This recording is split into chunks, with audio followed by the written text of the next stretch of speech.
은혜로우신 하나님, 참 바쁘고 분주했던 한 주간 변함없이 은혜 안에 지켜주시고 오늘도 하나님을 예배하는 복된 자리로 우리를 불러주시니 감사합니다.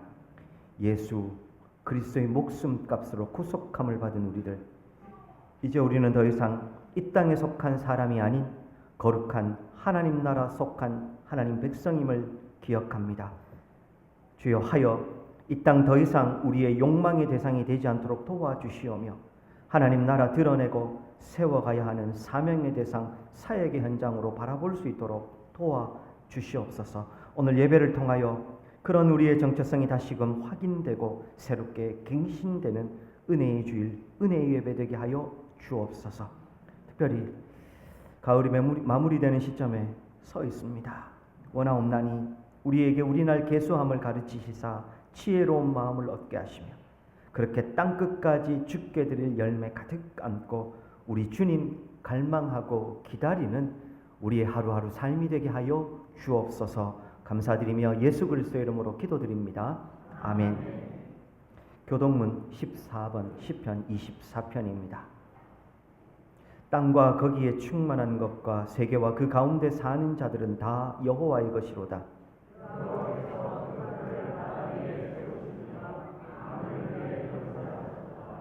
여호와의 산에 오를 자가 누구며 그의 거룩한 곳에 설 자가 누구인가?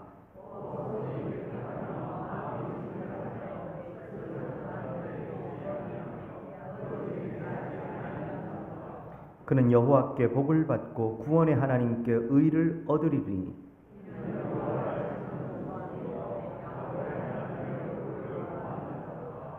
문들아 너희 머리를 들지어다. 영원한 문들아 들릴지어다. 영광의 왕이 들어가시리로다.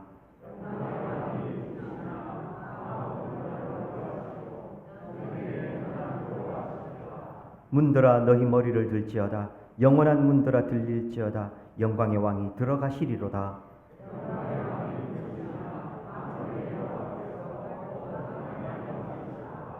아멘.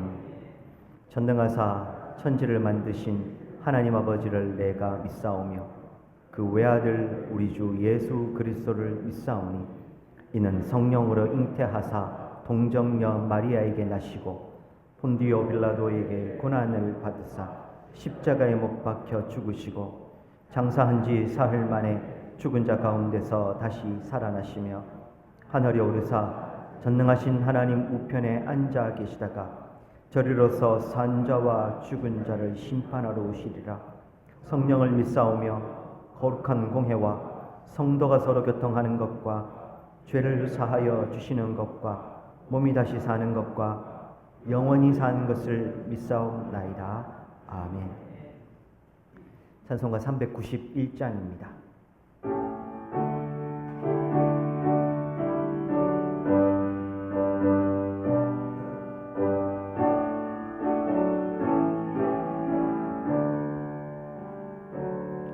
오 놀라운 구세주 예수 내 주 참 능력의 주시로다.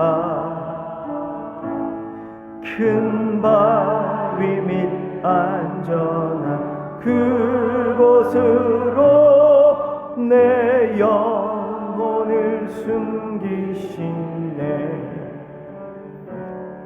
메마른 땅을 종일 걸어가도 나 피곤치 아니하며 저 위험한 곳 내가 길을 대면 큰 바위에 숨기시고 주 손으로 덮으시네. 오 놀라운 구세주 예수 내 주 내 모든 짐 벗기시네. 죄악에서 날 끌어 홀리시며 또 나에게 힘 주시네. 메마른 땅을 종일 걸어가도 나 피곤치 아니하며 저 위험한 곳 내가 길을 떼며 큰 바위에 숨기시고 주 손으로 덮으시네 증량 못할 은혜로 채우시며 늘 성령에 감아주사 큰 기쁨 중 주님을 찬양토록 내 믿음을 도우시네 메마른 땅을 종일 걸어가도 나 피곤치 아니하며 저 위험한 곳 내가 길을 떼며 큰 바위에 숨기시고 주 손으로 덮으시네 주 예수님 공중에 힘하실 때 나 일어나마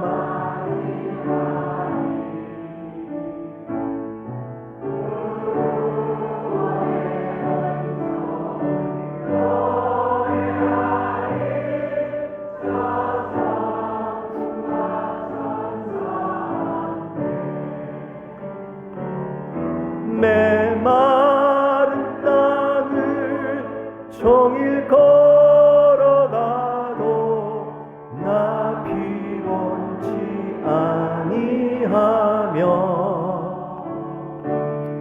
저 위험한 곳 내가 길을 떼며 큰 바위에 숨기시고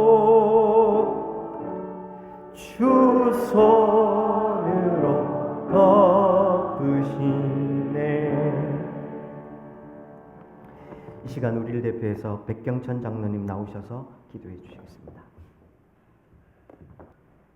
생명의 근원이시며 만유의 주인 되시는 하나님 아버지, 감사와 찬송과 영광을 올려드립니다.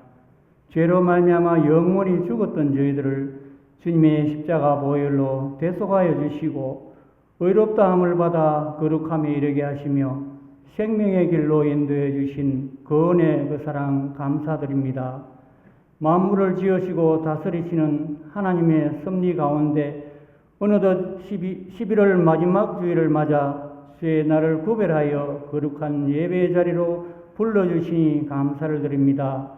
이 시간 예배 가운데 성령님 임하셔서 저희 각 심령을 보살펴 주시고 상한 마음이 고침받고 지친 영혼이 새 힘을 얻게 하여 주시옵소서.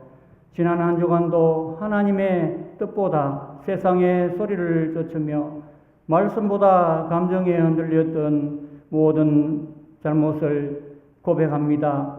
입술로는 주여 주여 하면서 삶으로는 믿는 자의 모습답지 않게 살아온 저희들을 용서하여 주시옵소서. 십자가 보혈로 깨끗하게 씻어 새 마음 새 영으로 회복시켜 주시옵소서. 오늘도 단위에 세우신 목사님을 성령의 능력에 팔로 강하게 붙들어 주시고 영육간에 피곤치 않도록 늘 강건하게 지켜 주시옵소서. 선포되어지는 말씀을 생명의 말씀이 저희의 영혼을 살찌우는 하늘의 만나가 되게 하시며 우리를 살리고 변화시키는 생명의 양식이 되게 하여 주시옵소서. 사랑의 하나님, 주님의 몸된 교회를 위하여 간구합니다. 이 땅에 세우신 교회가 사람의 지혜가 아니라 오직 주의 말씀 위에 끈이 서게 하시고 흔들리는 시대 속에서도 복음의 진리를 밝히 드러내며 구속의 기관으로 쓰임받게 세워주시옵소서. 저희들의 삶의 모습으로 그리스도의 향기가 되고 그리스도의 편지가 되어 사랑과 은혜가 넘치는 공동체가 되게 하여 주시옵소서. 특별히 교육기관을 사랑하여 주시옵소서. 교육부서 어린이들과 학생들을 주의 양육과 훈계로 가르쳐 혼란한 문화 속에서도 믿음의 중심을 잊지 않게 하시고 말씀 안에서 바르게 자라 바르게 인도하여 주시옵소서. 이를 위하여 세우신 교역자들과 교사들에게 성령의 충만한 은혜로 채워 주시옵소서. 전능하신 하나님, 육신의 연약함으로 고통받는 성도들을 지켜주시고 그 간구와 기도를 들어 주시옵소서. 치료의 광선으로 깨끗하게 회복시켜 주시옵소서. 비록 근심과 어려움 가운데 있을지라도 날마다 성령의 세임을 공급받아서 하나님을 더 사랑하고 소망 가운데 기뻐할 수 있게 도와주시옵소서. 긍휼의 하나님, 이 나라 대한민국을 지켜주시옵소서. 위장자들에게 공의와 정의의 마음을 주시고 법과 제도가 하나님의 뜻에 합당하게 세워지게 하시며 허물어진 법치와 정치, 경제, 외교, 언론이 속히 회복되게 하셔서 국제사회에서도 정의롭고 평화로운 국가로 인정받으며 하나님께 귀하게 쓰임받는 나라로 세워주시옵소서. 오늘도 예배와 각 기관을 위해 섬기는 모든 손길들을 기억하여 주시고 하나님의 기쁨과 세임을 더하여 주시옵소서. 시간을 창조하시고 붙드시는 하나님, 2025년도도 이제 얼마 남지 않았습니다. 남아있는 시간을 하늘 창고에 쌓는 견고한 보화를 모으는 데 집중하게 하시고 남은 한 달을 새해를 준비하며 주님과 동행하며 살아가게 하여 주시옵소서. 시편 말씀에 우리에게 우리 날 계수함을 가르치사 지혜로운 마음을 얻게 하소서 하신 말씀처럼 저희의 하루하루가 덧없이 흘러가는 시간이 아니라 영원을 준비하는 거룩한 여정임을 잊지 않게 하시고 한순간도 주의 뜻을 놓치지 않으며 살게 하여 주시옵소서. 우리의 예배를 기뻐 받아 주실 믿사오며 예수님의 이름으로 간절히 기도드리옵나이다. 아멘.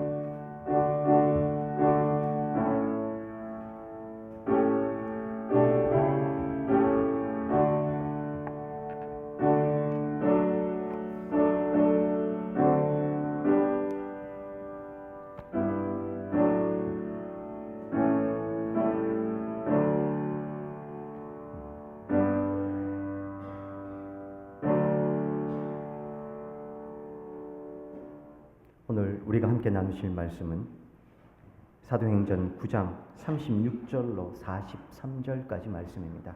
제가 가진 성경으로 신약성경 203쪽에 해당이 됩니다. 사도행전 9장 36절에서 43절까지 말씀입니다. 우리는 지난 시간부터 바울의 이야기가 아닌 베드로의 이야기를 살펴보고 있습니다. 오늘은 그 두 번째 이야기, 베드로가 다비다 혹은 도르가라 불리는 여인을 죽음에서 살려내고 있는 이야기입니다. 36절로 43절 교독하면서 한번 읽어가도록 하겠습니다. 36절입니다. 욥바에 다비다라 하는 여제자가 있으니 그 이름을 번역하면 도르가라. 선행과 구제하는 일이 심히 많더니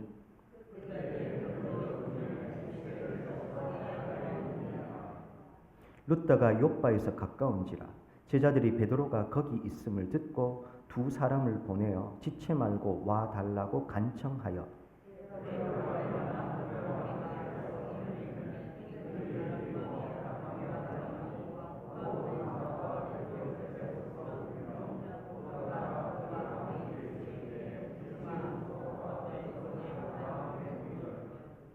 베드로가 사람을 다 내보내고 무릎을 꿇고 기도하고 돌이켜 시체를 향하여 이르되 다비다야 일어나라 하니 그가 눈을 떠 베드로를 보고 일어나 앉는지라.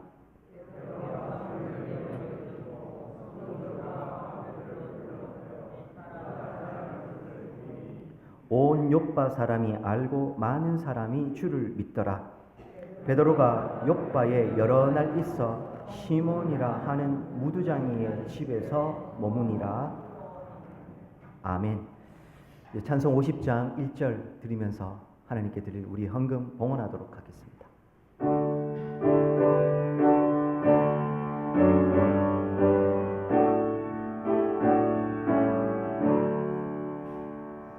내게 있는 모든 것을 아낌없이 드리네. 사랑하고 의지하며 주만 따라 살리라. 주께 드리네. 주께 드리네. 사랑하는 구주 앞에 모두 드리네. 아멘. 교회 소식 알려드리겠습니다. 주보 사면을 참조해 주십시오. 오늘도 또 오랜만에 오신 분들도 계시고 또 처음으로 오신 분들도 계십니다. 주의 이름으로 환영하고 축복합니다. 나가시면서 인사 나눠주시고 한층 아래 내려가시면 교회에서 식사를 정성껏 준비했습니다. 함께 식탁의 교제도 꼭 나누시고 돌아가 주시면 감사하겠습니다. 계속해서 올해도 이제 한 달 남았습니다만 성도의 참된 교제를 먼저 나눌 수 있는 오늘 주일이 되면 좋겠고, 나아가 그래서 세상을 참으로 복음으로 새롭게 하는 우리 군의장로교회 되면 좋겠습니다. 성도의 교제는 우리 서로 친하다, 그거 아니라고 늘 말씀을 드렸습니다. 하나님께서 우리 각자에게 주시는 은혜, 은사가 있고 그걸 서로 나누어서 서로가 서로에게 온전한 그리스도의 몸으로 세워질 수 있게 세우게 하는 것, 그것이 성도의 교제의 핵심이다. 이런 말씀 자주 드렸습니다. 오늘 그런 만남과 교제가 있는 우리 군의장로교회 함께 이 모임이 되면 좋겠습니다. 오늘 오전 예배 후에 정기당회가 있습니다. 아울러서 다음 주일에는 이 자리에서 정기 재직회로 모이게 됩니다. 기억해 주셨으면 좋겠습니다. 아울러서 2026년도 어느새 우리가 새해를 준비해야 될 때 되었습니다. 사역 헌신서 오늘 작성하는 건 아니고 다음 주, 그 다음 주 두 주간에 걸쳐서 작성하도록 하겠습니다. 제가 사역 헌신서 작성을 앞두고 나면 꼭 이 광고 드리는, 부탁을 드리는 말씀이 있음을 잘 아실 겁니다. 이제 우리 성도님들은 다 아실 텐데요. 사랑하는 여러분, 하나님께서는 우리를 일로 부르지 않으셨습니다. 그러나 동시에 하나님께서는 우리의 일하는 손을 통해서 일하시는 것도 분명한 것 같습니다. 특별히 우리 각자가 불러주신 삶의 자리에서 열심히 일하지 않으면 하나님의 나라는 세워지지 않는 것처럼 성경은 그렇게 기록하고 있습니다. 우리가 우리의 손을 통해서 하나님의 나라 세워가는 거 너무 중요합니다. 마찬가지로 일터도 가정도 그런 것처럼 교회도 이 땅에서 성도들이 바깥에 있는 이 군의지역의 사람들이 하나님을, 복음을, 하나님 나라를 무엇을 통해 알겠습니까? 결국 성도님들 한 사람 한 사람의 삶, 그리고 우리 군의장로교회를 보면서 복음도 하나님도 하나님의 나라도 보고 깨닫게 될 겁니다. 그런 의미에서 우리 군의장로교회가 건강하게 세워지는 것 너무 중요합니다. 그 건강하게 세워감에 하나님께서 여기 계시는 한 분 한 분의 손길을 통해서 세워가시는 것 잘 기억해 주셨으면 좋겠습니다. 특별히 우리 교회는 이 교회를 관리하는 집사님도 계시지 않습니다. 그 외에 여러 가지로 해야 될 사역들은 참 많이 있지만 특별히 우리 성도님들의 또 무한한 헌신을 통해서 대가 없는 혹은 이 헌신을 통해서 우리 교회는 세워가고 있습니다. 그런 만큼 성도님들의 수고가 그 어느 때보다 필요합니다. 원하기는 성도님들 기도해 주시고 그래서 하나님 마음을 주시는 대로 교회를 위해서 수고하고 애쓰실 수 있는 우리 성도님들, 그래서 함께 하나님 나라 세워가는 우리 성도님들 되시면 참 좋겠습니다. 또 각 기관별로 총회 지금 거의 다 진행된 줄로 압니다. 총회 결과 교육자들에게 꼭 알려주시고, 또 그리고 우리 재정감사위원 정재일 장로님, 이종대 집사님이 있습니다. 감사를 하려면 이 1년 동안 사용하신 그 재정장부 주셔야 됩니다. 오늘까지 꼭 부탁드리겠습니다. 아울러서 성도 교인 동정 살펴주십시오. 우리 먼저 사구역에 박영철 장로님 부친상 지난 화요일 잘 마쳤습니다. 주일 저녁에 이 부고 소식을 알려드렸고, 그래서 월요일, 화요일 거치면서 은혜 가운데 장례 잘 마무리했습니다. 또 그리고 우리 1구역 홍군자 권사님 뇌경색으로 칠곡 경대병원에 입원하셨고, 그래도 좀 호전이 되셔서요. 오른쪽 쪽에 좀 마비가 계속 있으셨던 것 같은데 여전합니다만 이제 좀 많이 호전이 되셔서 아마도 지금처럼 잘 치료를 받으시면 수요일쯤 퇴원하시게 되어서 전원을 하시는 거죠. 재활병원으로 전원하셔서 아마 이어서 재활 치료를 이어가실 것으로 알고 있습니다.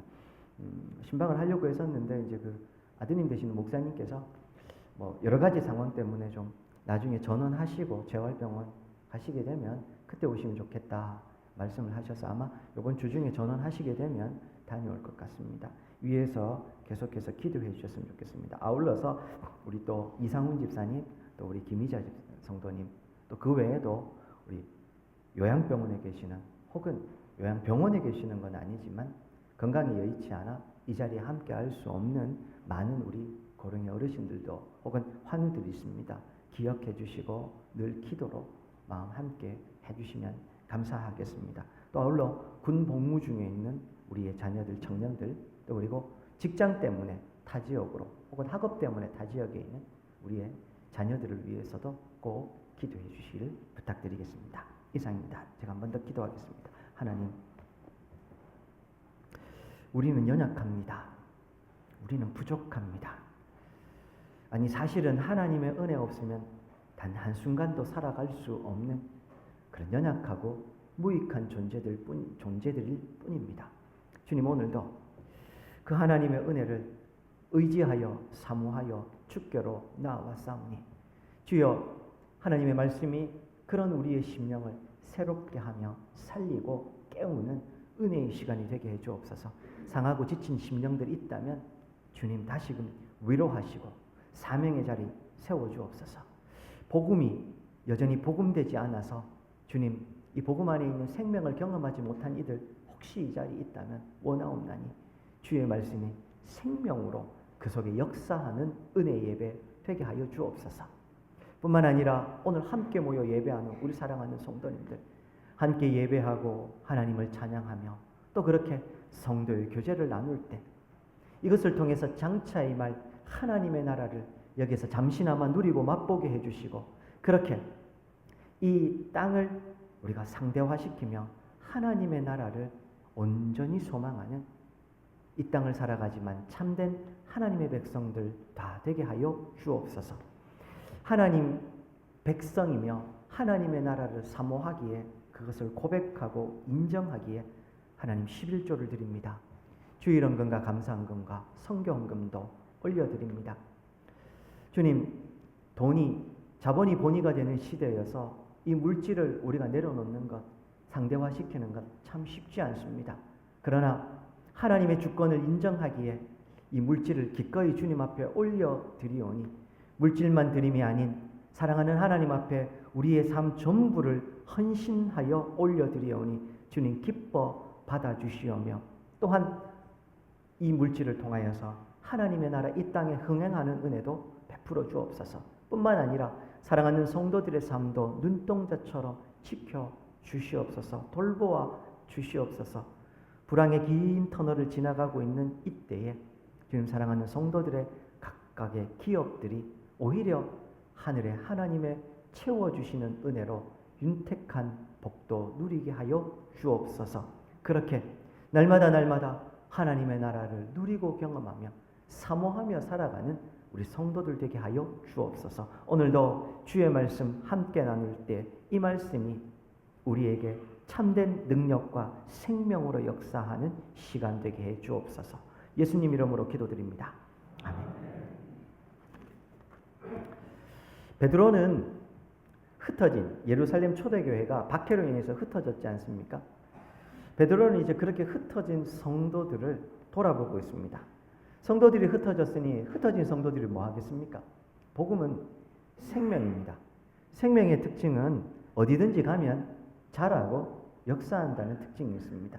흩어진 성도들은 그 흩어진 곳마다 교회 공동체를 이루었던 것 같습니다. 그래서 베드로는 그 흩어진 성도들이 이룬 공동체도 돌아보는 중에 있습니다. 소위 순회 전도 여행을 떠난 베드로. 지난 시간부터 우리는 그런 베드로의 사역의 여정을 살펴보고 있습니다. 그런데 지난 시간부터 우리가 살펴보게 되는 사건들은 12장까지 베드로의 순회 전도의 여정을 알려주고 있는데 낱개로 떨어져 있는 사건들처럼 보이지만 사실은 하나의 사건이다. 어떤 사건입니까? 이제 바울을 통해서 본격적으로 하나님께서 이방 선교, 예루살렘과 온 유대와 사마리아를 넘어 이방으로 본격적으로 복음을 전하기 위한 하나님의 포석, 바둑에 그 한 50점까지 놓는 그 포석과 같은 하나님의 일하심의 한 과정이었다. 이런 말씀을 드렸습니다. 물론 이런 과정들을 설명하고 해석할 때 여러 가지 관점이 있을 수 있지만 사도행전 전체에서 학자들 대부분 인정하는 게 그런 부분에서 하나님이 지금 바울을 통해서 소위 밑작업을 하고 계신다, 포석을 깔고 계신다, 이렇게 봅니다. 특별히 그 밑작업이 되는 사건이 크게 네 가지였습니다. 첫 번째가 지난 시간에 살펴본 병 걸린 애니아를 베드로가 고치는 이야기. 오늘은 보신 대로 죽은 다비다 혹은 도르가를 살리는 이야기.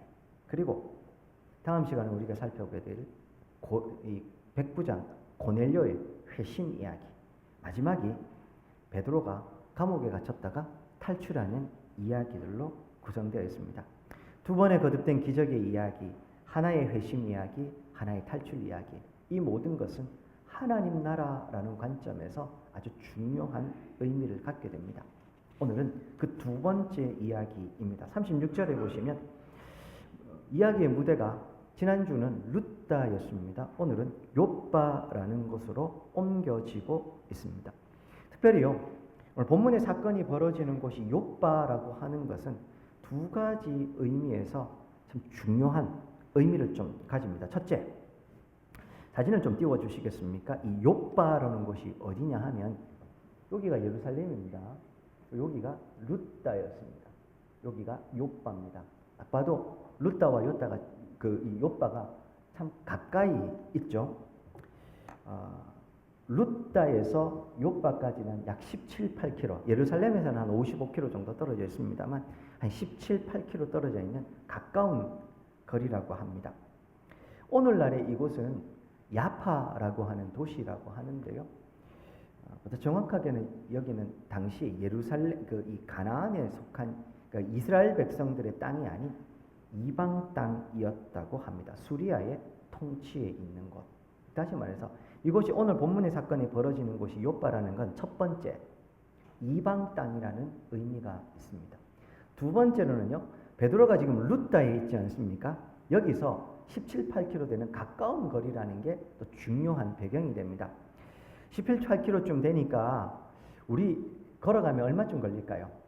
실제로 이제 걸어가 보면 편도로 약 한 5시간 정도 걸리는 거리라고 합니다.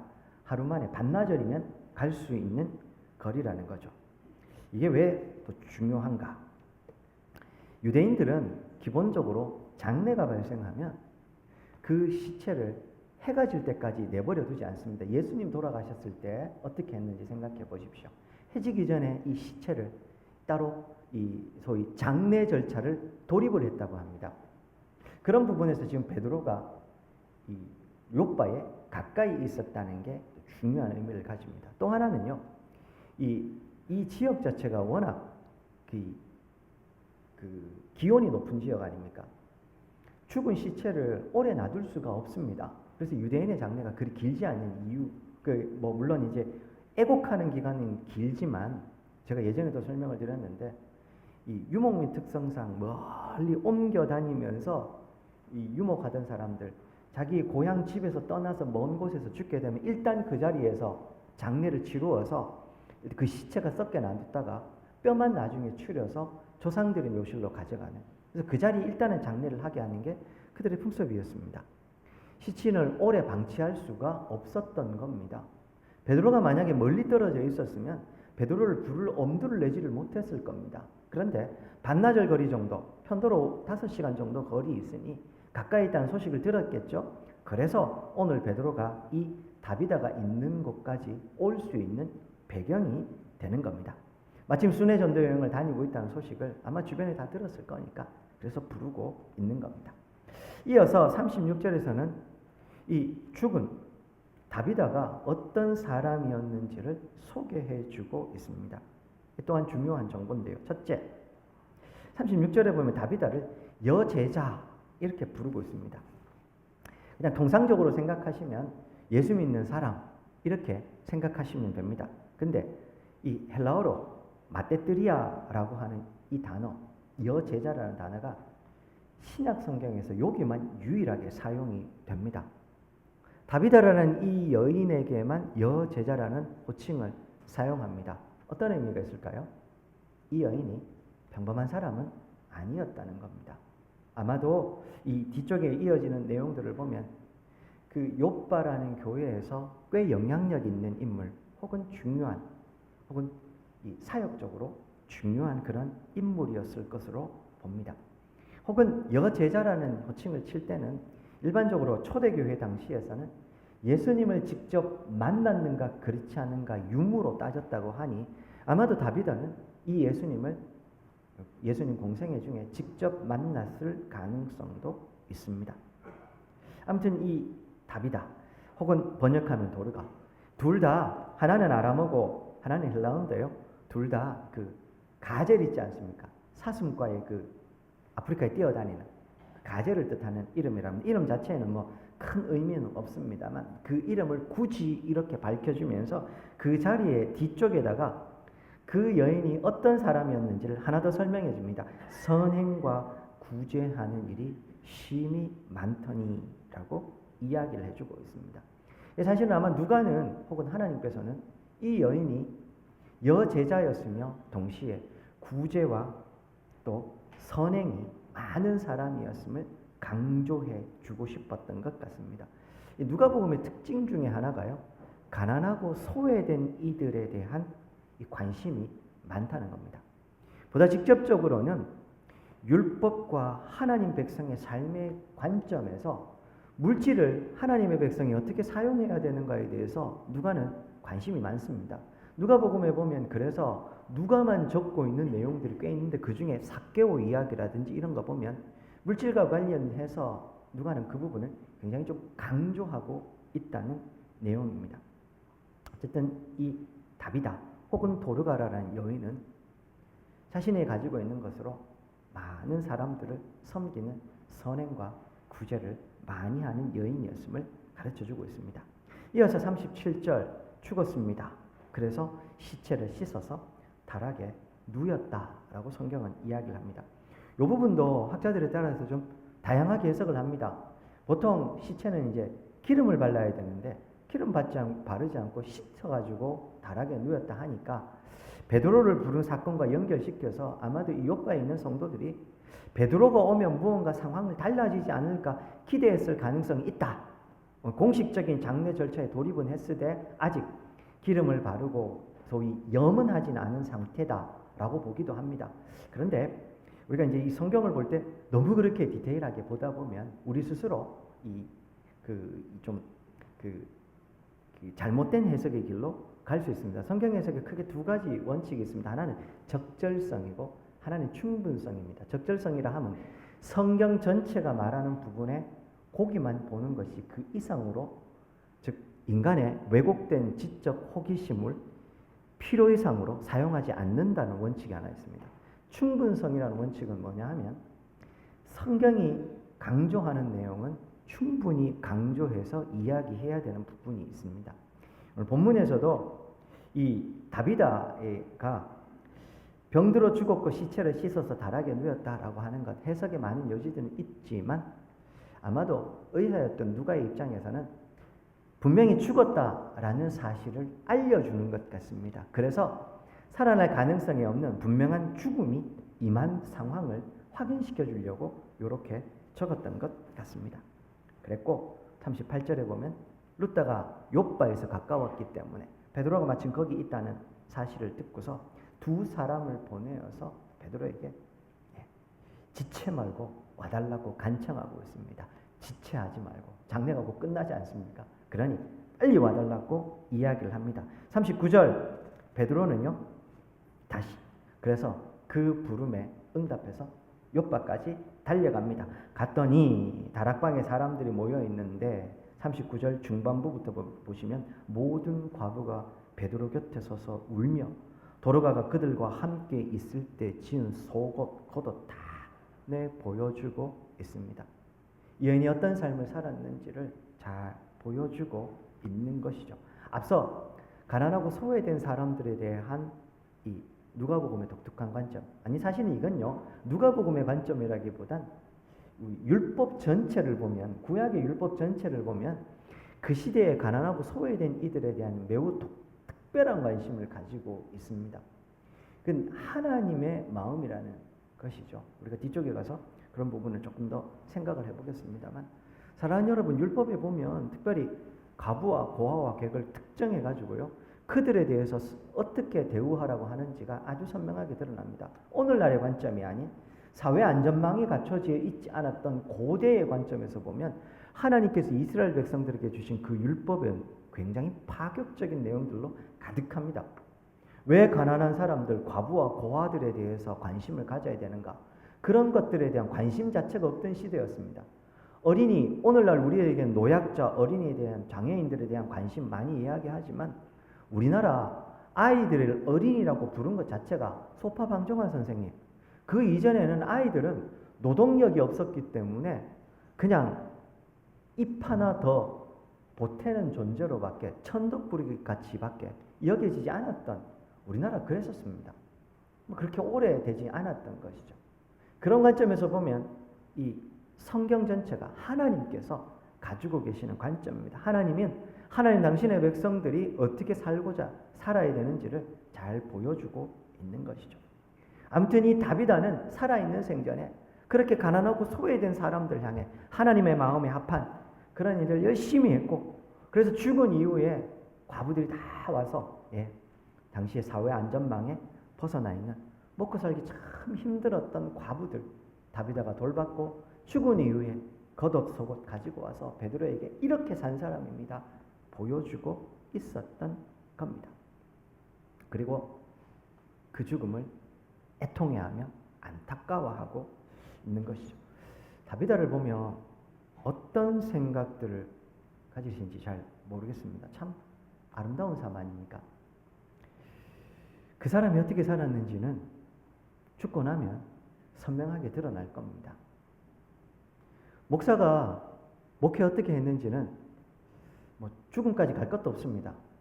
은퇴하고 나면, 이 교회 떠나고 나면 뒷말이 어떻게 남는가 보면 그거 금방 드러날 겁니다.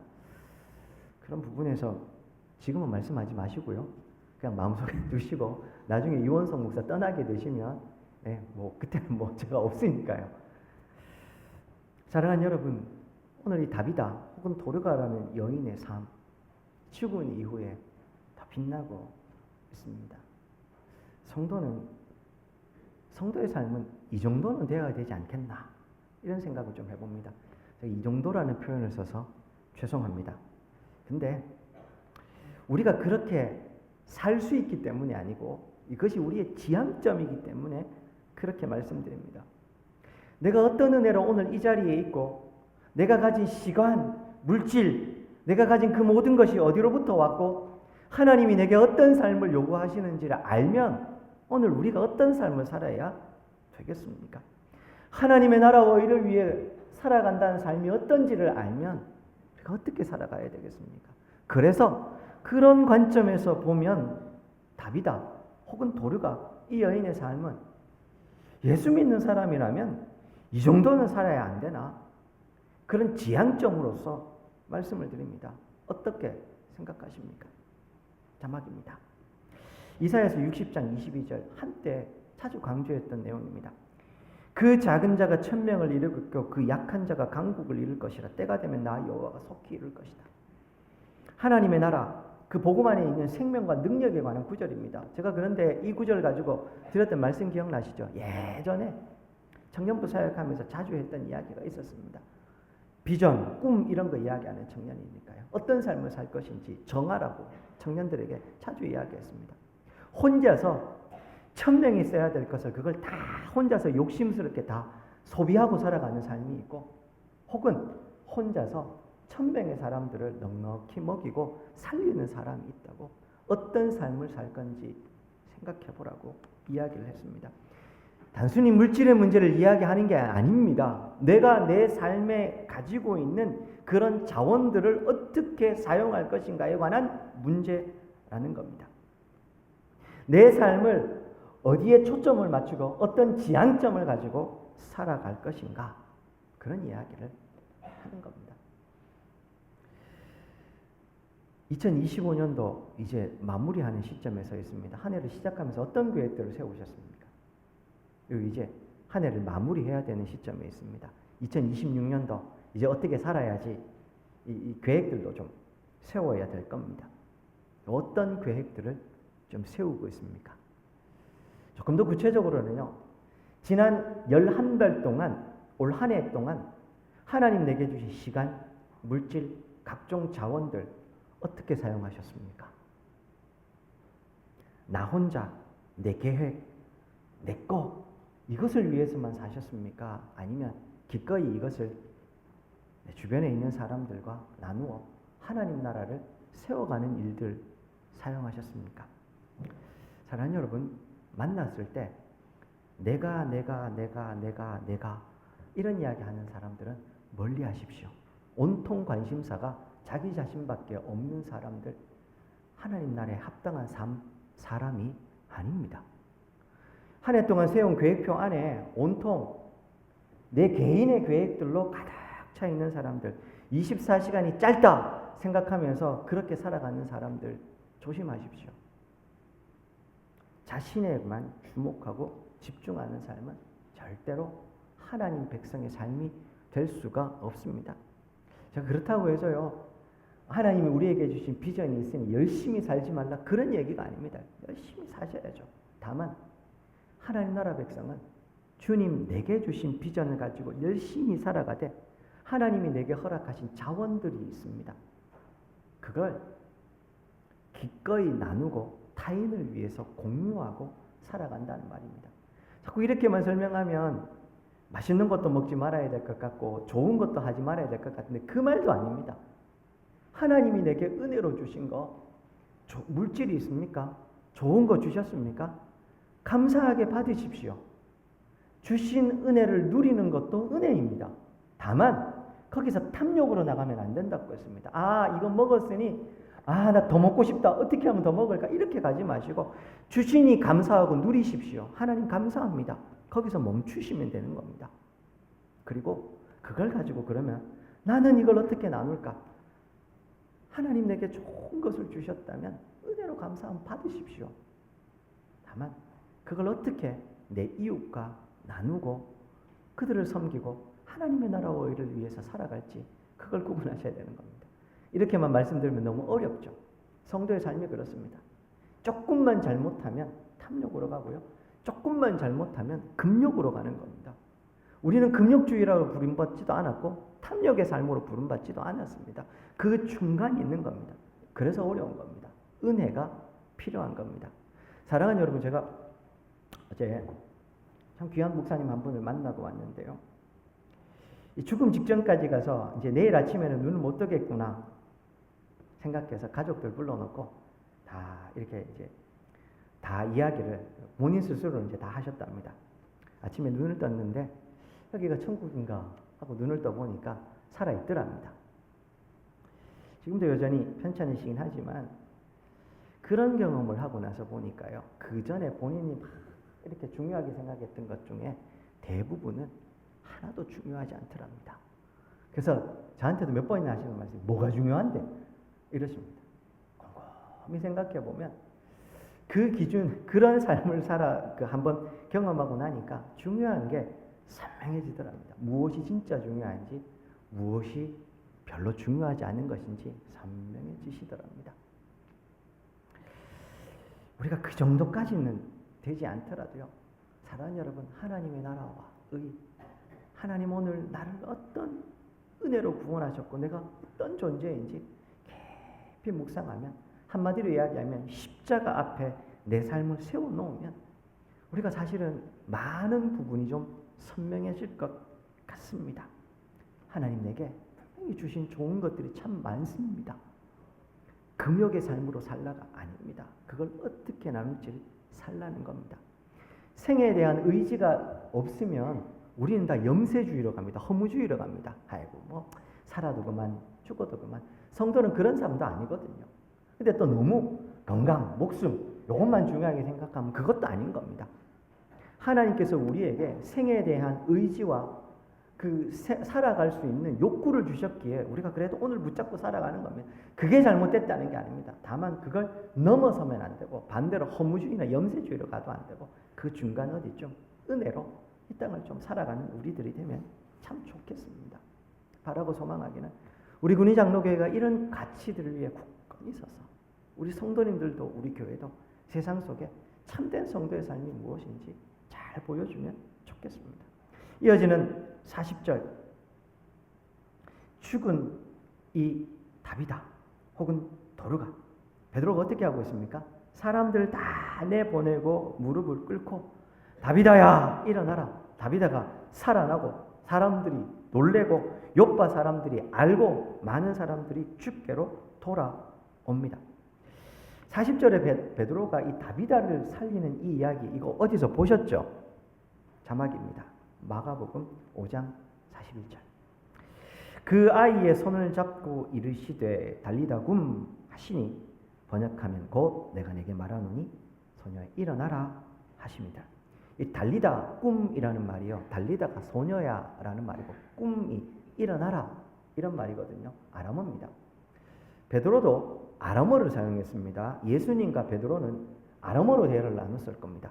그럼 오늘 본문에 베드로가 다비다야 일어나라 라고 말을 어떻게 말했겠습니까? 다비다 굼 이렇게 이야기했을 겁니다. 다비다야 일어나라 이렇게 얘기했을 겁니다. 특별히 예수님께서요, 마가복음에서 이야기하실 때 회당장 야이로의 딸 살리실 때 이야기 아닙니까? 죽어서 사람들 다 우니까 예수님께서 왜 우느냐, 이 아이 죽은 거 아니라니까 사람들이 비웃습니다. 사람들 다 물리치시고 예수님 누구만 데리고 올라가십니까? 부모와 제자들. 그때 따라갔던 제자들 3명 누구였습니까? 베드로와 야고보와 요한. 그렇게 따라 올라가서 예수님이 이 아이를 어떻게 사시는지 본 겁니다. 베드로가 오늘 본문에서 그래서 똑같이 달리다 굼 하듯이 다비다 굼 해서 이 여인을 살리고 있는 겁니다. 이 사건의 목격자. 지난 시간에 애니아를 살릴 때도 똑같았습니다. 그럼 이 부분에 대한 나눔은 지난주의 나눔으로 대신하겠습니다. 다만 오늘 본문에 보면 40절에 보면 베드로가 많은 과부들이 지금 이 와가지고 이야기하고 있을 때 이 시체 앞에서요, 어떻게 하고 있습니까? 사람들을 다 내보내고 있습니다. 그리고 이 여인을 살리는 내용이 있습니다. 예수님께서 회당장 야이로의 딸을 살리실 때도 사람들 다 물리쳐버리시고 부모와 제자 3명만 남겨놓고서 살리십니다. 이제 질문을 해야 되겠죠. 왜 베드로는 사람들을 다 내보내고 이렇게 하고 있을까? 예수님께서 그렇게 하셨으니까 우리도 그렇게 하는 거죠. 예, 맞습니다. 근데 왜 예수님이 그렇게 하셨을까요? 베드로는 그럼 왜 그렇게 하고 있을까요? 예수님 하셨으니까 우리도 의미도 모르면서 따라한다? 미신입니다. 예수님이 그렇게 하신 이유를 알고 따라가야 되는 겁니다. 의미를 알아야 되겠죠. 그렇죠. 그럼 다시 질문입니다. 왜 그렇게 하셨을까요? 몇 가지 해석이 가능합니다. 첫째, 하나님의 능력은 불신하는 세대에게 함부로 보여지는 것이 아니라는 겁니다. 자막입니다. 마태복음 16장 4절에 보면 예수님이 이렇게 말씀하시죠. 악하고 음란한 세대가 표적을 구하나 요나의 표적밖에는 보여줄 표적이 없다. 그 이전에 예수님께서 충분히 이적과 표적을 행하셨는데 사람들이 와서 더 보여주십시오 이렇게 얘기하니까 이렇게 말씀하신 겁니다. 능력을 베풀지 못하셨어가 아니고 이 악하고 음란한 세대가 예수님은 믿지 않으면서 기적에 열광하고 있으니까 예수님께서 기적을 멈추신 겁니다. 첫째, 사람들을 내보내는 건 그런 의미에서 믿음 없는 세대가 함부로 여기에 함께 할 수 없는 겁니다. 그 연장선에서 두 번째, 하나님의 백성, 즉 하나님의 하나님 되심을 알고 고백하는 사람들에게만 이런 능력, 이런 생명이 그 자리에 역사한다는 사실도 우리가 기억했으면 합니다. 사랑하는 여러분, 믿음 없는 사람들이 눈앞에서 펼쳐지는 놀라운 이야기를 혹은 내 앞에서 갑자기 어떤 이 신령한 일들이 퍽 하고 생기면 어떤 반응을 보이겠습니까? 아, 하나님이 하셨구나. 진짜 감사하다. 그런 반응도 가능하겠습니다. 그런데요, 믿음 없는 사람이 하나님의 놀라운 기적을 경험하게 되면 그 사람의 믿음의 진위가 판단됩니다. 어떤 진위일까요? 하나님을 추구하고 사랑하는가? 기적을 사랑하고 추구하는가? 하나님의 나라는 기적이 아닙니다. 그렇지 않습니까? 은혜 가운데 임하는 겁니다. 믿음 없는 사람이 그런 놀라운 기적을 추구하게 되면, 경험하게 되면 하나님을 추구하고 하나님을 더 사랑하는 게 아니라 그 기적 자체에 매몰되고 그걸 추구하게 마련인 겁니다. 그래서 함부로 이 기적이 일어나지 않는 겁니다. 다르게 이야기를 하면 기적을 경험한 이후에 기적만 추구하는 사람, 하나님에 대한 사랑이 없는 사람은 그 믿음이 그런 겁니다. 본문으로 돌아와서 베드로가 이 죽음 가운데 있는 다비다를 향해서 다비다, 꿈, 일어나라. 예수님처럼 선언합니다. 그리고 일어납니다. 당연하게도 또 놀랍게도요. 제가 당연하다고 표현을 쓰겠습니다. 하나님의 능력이 임하면 안 일어날 기적이 있겠습니까? 전능하신 하나님께서 오늘 이 자리에 베드로가 이런 게 아니라 베드로를 통해서 역사하시면 죽은 사람인들 못 일으키시겠습니까? 그래서 당연한 겁니다. 그러나 동시에 이 기적은 아무 때나 일어나는 것이 아니니 놀라운 것입니다. 말씀을 준비하다가요. 그래서 제가 구디 장로교회요. 일어나라. 제 스스로 마음속으로 그렇게 얘기했습니다. 아까 찬송가를 부르다가 주 예수님 공중에 임하실 때 그 찬양을 부르다가 갑자기 마음이 좀 울컥해졌었습니다. 사실 그러면 안 되는데요. 왜 그랬냐?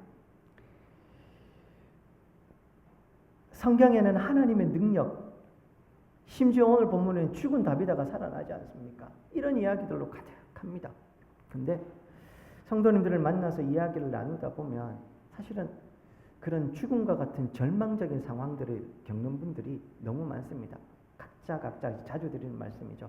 각자가 실존적으로는 자기 자신의 인생의 땅끝에 서 있는 가슴 속에 큰 돌덩어리 하나 없는 사람들 혹시 여기 있으십니까? 목사님, 저는 그런 거 하나 없고 제 마음은 너무 새털처럼 가벼워요. 그런 분들 계십니까? 누구나 다 기도하다 보면 어느 한 영역에 헉 하고 막히고 기도조차 나오지 않는 큰 돌덩어리 하나 다 가지고 계실 겁니다. 누구나 다 그렇습니다. 성도님들 여기 다 알고 다 저한테 막 웃고 계시지만 저는 여러분들의 웃음을 안 믿습니다. 왜요? 만나서 말씀을 나누다 보면요, 참 기가 막힌 사연들이 많기 때문입니다. 그런데도 저분이 저렇게 웃고 저분이 저렇게 살아가고 있는 게 신기할 정도입니다. 죽음 같은 상황들이 참 많은 거죠. 주 예수님 공중에 임하실 때에 그때는 이 모든 일들이 다 사라질 것이고, 우리 장례식 가면 제가 자주 나와요. 더 이상 고통도 눈물도 아픔도 없는 영원한 복락, 지복한 상태 가운데 나아가게 될 거니 그날을 소망하는 겁니다. 문제는 그날을 소망하기에 앞서서 주님이 이 땅에서도 우리 성도님들이 이런 지극한 복을 맛은 좀 봐야 되지 않겠습니까? 그렇지 않습니까? 저 사과가 감히 맛있다는 건 먹어봐야 알 거 아닙니까? 그래야 이게 진짜 귀하구나 알 거 아닙니까? 내 손에 꽉 쥐었던 거 이거 물질은 별거 아닙니다. 세상은 대단한 거 아닙니다. 하나님 나라가 더 중요합니다. 아무리 이야기하지만 제가 그 하나님 나라를 경험하고 하나님 나라를 누리고 살아갑시다 이렇게 이야기하지만 100번 이야기한들 뭐합니까? 하나님 나라를 경험하지 않으면 아무리 이야기한들 이 하나님 나라 경험이 안 되니까요. 예수 잘 믿는다고 이야기했는데요. 어느 날 가가지고 몇 주 전입니다. 가가지고 또 하나님 나라 막 이야기했는데 그거를 하시는 이야기가 목사님 진짜 하나님 나라 있을까요? 그러세요. 마음이 무너져 내리는 겁니다. 분명히 영접기도 다 했고 예수님 믿는다고 다 얘기했는데 웬걸요 살아가다 보니 마음이 힘들어지는 순간이 있지 않습니까? 그래서 이 어른 붙잡고 또 이야기하다 보니까 진짜요 목사님? 진짜 그럴까요? 이러시는 겁니다. 그때마다 다시 생각하는 겁니다. 하나님 이 사과가 진짜 맛있다는 거 먹어봐야 할 거 아닙니까? 그래야 사과보다는 비교할 수 없는 그 이 맛도 없는 거 그거 진짜인 것처럼 그거 막 붙잡고 있는 거 놓고 사과를 진짜 붙잡을 것 아닙니까? 이 땅에 게 아무것도 아니라는 게 아닙니다. 충분히 좋습니다. 근데 이 땅과는 비교할 수 없는 하나님 나라의 가치가 있지 않습니까? 우리가 누리는 이 땅의 좋은 것들은 하나님 나라의 그림자들입니다. 원형은 저 하나님 나라에 있는 겁니다. 근데 그 원형을 경험해보면 그제서야 놓을 거 아닙니까? 그리고 그것을 붙잡을 것 아닙니까? 그런 마음이 든 겁니다. 사랑하는 여러분, 하나님 나라, 그 하나님 나라 100번을 외치고 1000번을 이야기하지만 진짜 중요한 건 여기 앉아 계시는 성도님들이 오늘 예배할 때 하나님께서 찾아오셔서 다비다야 일어나라. 그 죽음과 같은 절망 속에서 일어나라. 이 주님의 생명의 말씀, 능력의 말씀을 경험할 때 그제서야 이 땅에 거 아무것도 아니구나. 하나님 나라가 진짜구나. 그제서야 이 땅을 상대화시키고 하나님의 나라를 바라보고 붙잡는 우리들의 삶이 될 것 아닙니까? 그래서 그렇게 말합니다. 군이 장로교회요. 일어나라. 일어나셔야 됩니다. 오늘 베드로가 다비다를 향해서 다비다야 일어나라. 다비다 꿈. 죽음 가운데 그 죽음을 떨치고 일어나라 말하자. 일어났던 것처럼 오늘도 이런 주의 은혜가 있기를 진심으로 소망합니다. 42절에 그렇게 되니까요. 또 똑같은 패턴이죠. 하나님의 능력이 드러나면 당연하게도 많은 사람들이 돌아오게 마련인 겁니다. 지난 시간에도 충분히 나누었습니다. 우리 군위 장로교회 성도님들 한 분 한 분이 우리 교회가 하나님 나라를 우리 그 스스로가 경험하고 살아내면 우리가 굳이 나가서 뭐 하지 않아도 하나님께 수많은 사람들이 돌아오게 될 겁니다. 우리 교회가 그런 교회가 되면 좋겠습니다. 사랑하는 성도님들 한 분 한 분이 그렇게 하나님 나라를 삶의 현장에서 드러내고 세워가는 삶이 되면 좋겠습니다. 보여주는 삶이 되면 참 좋겠습니다. 사랑하는 여러분, 하나님 나라 너무 멀리 있는 것 같고 하나님 나는 믿음이 약한데요 싶으십니까? 아니요. 하나님 나라를 꼭 붙잡고 계셔야 됩니다. 생명의 특징은 자라난다는 겁니다. 생명의 특징은 또 다른 생명을 낳는다는 데 있습니다. 오늘 이 베드로가 일으키고 있는 두 번의 기적의 사건 한번 보십시오. 애니아는 중풍병자였습니다. 다비다는 죽은 사람이었습니다. 성경은 보여줍니다. 하나님 나라가 점진적으로 확장되고 전진하고 있는 모습을 보여줍니다. 중풍병자였던 애니아, 죽은 다비다. 복음이 확장되고 전진하고 있습니다. 그걸 지금 보여주고 있습니다. 하나님 나라의 특징이죠. 누룩의 비유, 겨자씨의 비유 기억하셔야 됩니다. 그런 의미에서 오늘 기억하셔야 됩니다. 우리 이 말씀 붙잡고 있으면 그 생명의 말씀되는 복음이 우리 속에 심겨져 있다고 생각하시면 그 복음을 붙잡으셔야 됩니다. 오늘 내 마음 같지 않는 세상, 죽음과 같은 절망 속에 있을지라도 이 복음을 붙잡고 뿌림치고 살아가면 복음은 생명으로 꽃피울 겁니다. 애니아도 일어날 것이고 다비다도 살아날 겁니다. 그렇게 전진하고 확장될 겁니다. 그게 참된 생명의 특징이니까요. 말씀을 좀 맺겠습니다. 복음 안에 있으면 새로운 피조물입니다. 특별히요, 오늘 이 베드로의 사건을 통해서 다비다가 있는 곳이 어디라고 했습니까? 욥바 이방 땅이었습니다. 유대인들의 관점에서 이방인들은 이미 지옥으로 가 있는, 지옥의 문턱에 서 있는 생명과 아무 상관없는 사람이었거든요. 예루살렘과 유대의 교회는 기본적으로 유대인들이 주축이 된, 그들이 세운 교회였습니다. 우리가 유교 문화권의 이 틀을 벗어날 수 없는 것처럼 유대인들은 그 유대적 관점을 벗어나는 게 힘들었을 겁니다. 복음은 이방인들과 상관없다고 믿었거든요. 근데 오늘 본문 복음이 이방 땅 욥바 가운데 힘겨워졌을 때 어떤 일이 일어나는지 보여줍니다. 죽은 다비다가 살아납니다. 생명 없는 이방 땅에도 복음이 힘겨워지면 살아나고 일어날 것을 보여주는 겁니다. 하나님은 특별히 이 일을 유대인으로서 사도된 초대교회의 수장이었던 베드로를 통해서 이 일을 경험하게 하시는 겁니다. 어떤 일이 벌어질까요? 그래서 포석인 겁니다. 훗날 이제 바울이 이방을 향해 선교를 할 때 이방 땅에 이방 사람들이 주께로 돌아올 때 복음으로 그들이 변화되는 것, 여기서 상징적으로 보여주는 겁니다. 이방에도 복음이 떨어지면 이런 생명의 역사가 있다는 말입니다. 마찬가지입니다. 우리의 삶에 내 가슴에 돌덩이처럼 감고 있는 죽었다 생각하는 그 영역에도 복음이 심겨지면 살아납니다. 일어납니다.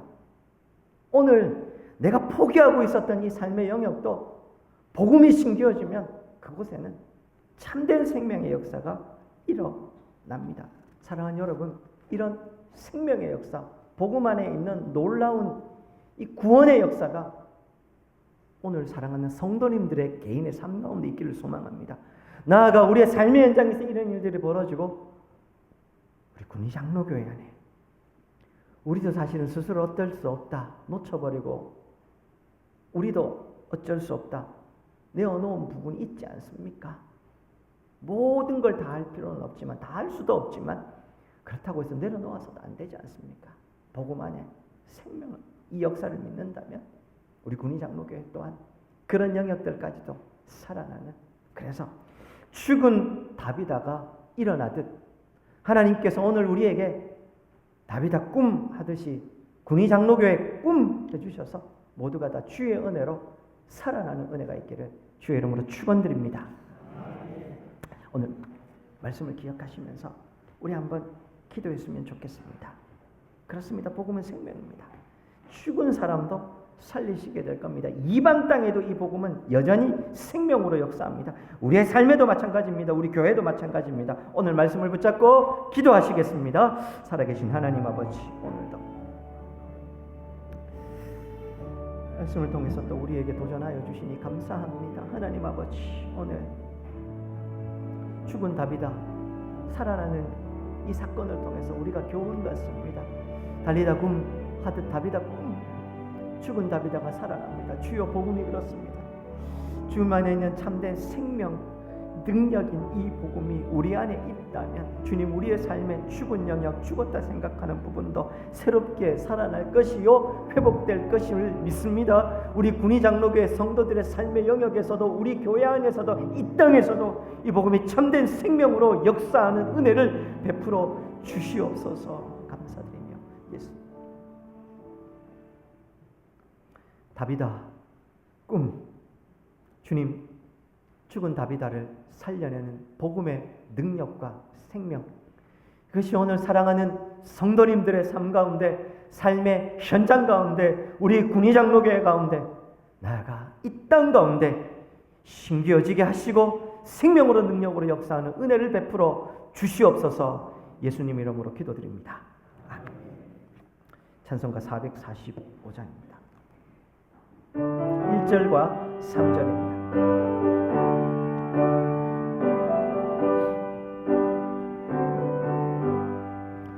태산을 넘어 험곡에 가도 빛 가운데로 걸어가면 주께서 항상 지키시기로 약속한 말씀 변치 않네. 아멘. 하늘의 영광, 하늘의 영광, 나의 맘속에 할렐루야를 힘차게 불러 영원히 주를 찬양. 3절입니다.